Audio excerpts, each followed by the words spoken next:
In 1986, a quiet valley in Cameroon fell completely silent overnight. More than 1,700 people were found exactly where they had been the night before, in their homes, beside their livestock, even in their beds. There were no signs of a struggle, no viral outbreak, no fire. The birds had simply stopped singing because there were no birds left to sing. When the sun came up, the only witness to the devastation was a lake that had turned a muddy, bruised red. This was Lake Nyos, and it had just committed one of the most efficient mass killings in geological history. We tend to view lakes as the background noise of nature, the stagnant, reliable siblings of the more dramatic oceans and rivers. We build summer homes next to them and buy inflatable rafts because we assume that a body of water that doesn't move must be safe. But some lakes are essentially ticking time bombs, geological anomalies that violate every rule of hospitality. From water that turns flesh into stone to reservoirs of Soviet nuclear waste, some lakes on this planet are far more dangerous than they appear. They are reminders that the Earth doesn't just provide life, it occasionally decides to take it back without a word of warning.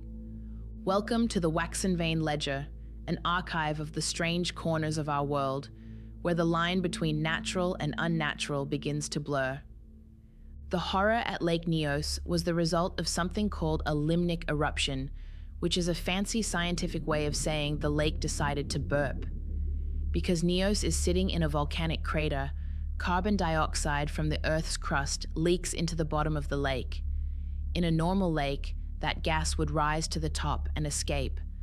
But Nyos is deep and strangely still, meaning the water at the bottom stays under immense pressure, acting like a giant pressurized bottle of soda. In August of 1986, something, maybe a small landslide or a minor tremor, tripped the seal. Over 1 billion cubic yards of CO2 suddenly surged to the surface and spilled over the rim of the crater.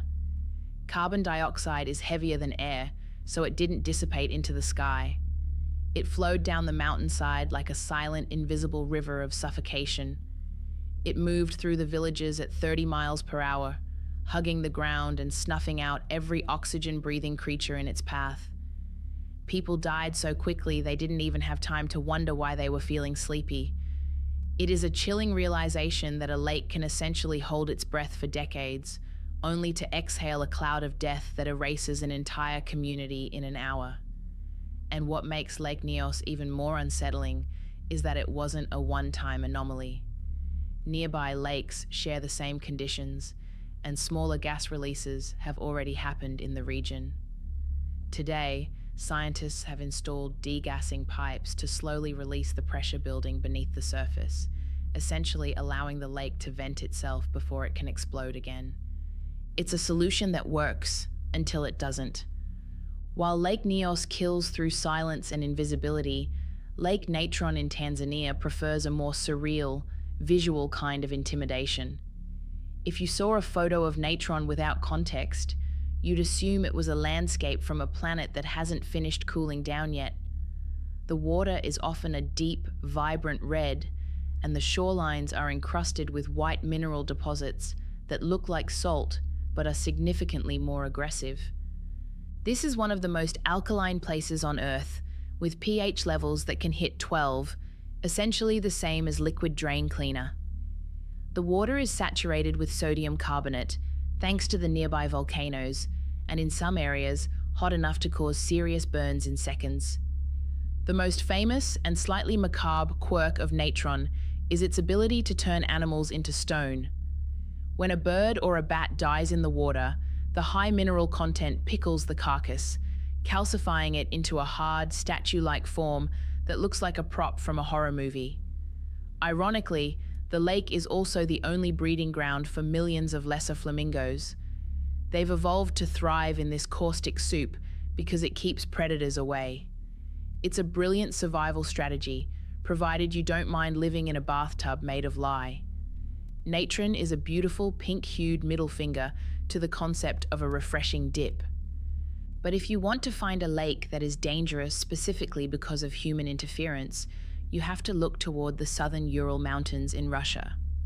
Lake Karachay doesn't look particularly menacing at first glance, but it is widely considered the most radioactive place on the planet. During the early years of the Cold War, the Soviet Union used this lake as a convenient open-air dumpster for high-level radioactive waste from the nearby Mayak nuclear facility. They figured the water would dilute the problem. They were wrong.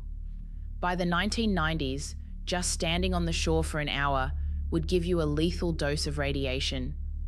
The lake became such a liability that when a drought hit in 1967, the water receded and the wind began blowing radioactive dust across a region populated by 500,000 people. It was a slow-motion disaster that the government eventually tried to solve by filling the entire lake with 10,000 concrete blocks. Today, Karachay is more of a radioactive parking lot than a lake, a buried scar on the earth that will remain lethal for thousands of years. It's a monument to the idea that if you treat nature like a trash can, it will eventually find a way to throw the trash back at you. While Karachay is a human-made nightmare, Lake Victoria in East Africa proves that nature can be just as lethal through sheer, unadulterated scale.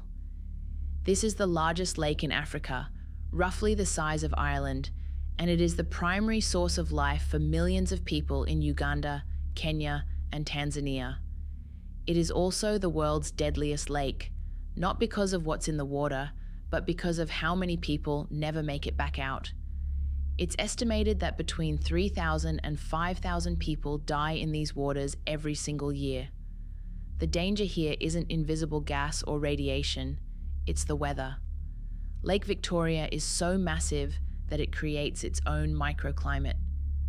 During the night, the warm air over the lake rises and clashes with the cool land breezes, triggering sudden, violent thunderstorms that can flip a fishing boat in seconds. Most of the people on the lake are local fishermen in small, overloaded wooden boats with no life jackets and no way to call for help. It is a grim, daily reality of survival where the lake provides the only means of income while simultaneously acting as a graveyard for the very people who rely on it. This brings us to the final, and perhaps most terrifying, body of water on this list. Lake Kivu, sitting on the border between Rwanda and the Democratic Republic of the Congo, is essentially Lake Nyos's bigger, much more ambitious older brother. Like Nyos, Kivu is a meromictic lake, meaning its layers of water don't mix. At the bottom, trapped by the weight of the water above, is a staggering amount of dissolved methane and carbon dioxide, about 65 cubic kilometers of methane and 300 cubic kilometers of CO2. If Kivu were to experience a limnic eruption like Nyos did, the scale would be unfathomable. We aren't talking about 1,700 people in a rural valley. We are talking about 2 million people living along the shoreline. A massive release of gas could trigger a suffocating cloud that would blanket the entire region, followed potentially by a methane explosion. Scientists are currently trying to vent the gas and use the methane for electricity, which is a bit like trying to drain a gasoline-filled swimming pool with a cocktail straw. It's a race against time and geology. Lakes are some of the calmest places we encounter in nature. Still water, quiet shorelines, reflections that make everything feel peaceful. But as these places show, that stillness can be deeply misleading. We see a calm surface and we assume peace, but the Earth operates on a much deeper, much more patient timeline. Whether it's a silent cloud of gas, a caustic chemical burn, or a legacy of nuclear arrogance, these waters prove that the most dangerous things in nature are often the ones that look the most calm. The surface might look like a mirror, reflecting the sky and the trees, but the real story is always happening far below where the light doesn't reach. It's worth wondering, next time you're standing on a pier or looking out over a mountain tarn, what exactly is sitting at the bottom of that water? Most of the time, it's just silt and old fishing lures. But occasionally, it's something quietly waiting beneath the surface. If you found yourself a little more suspicious of the local pond after this, you're probably heading in the right direction. We'll be continuing our search for the corners of the world that don't play by the rules, and if you'd like to see where we end up next, you know where to find the subscribe button. I'm curious, which of these lakes would you be most afraid to stand next to?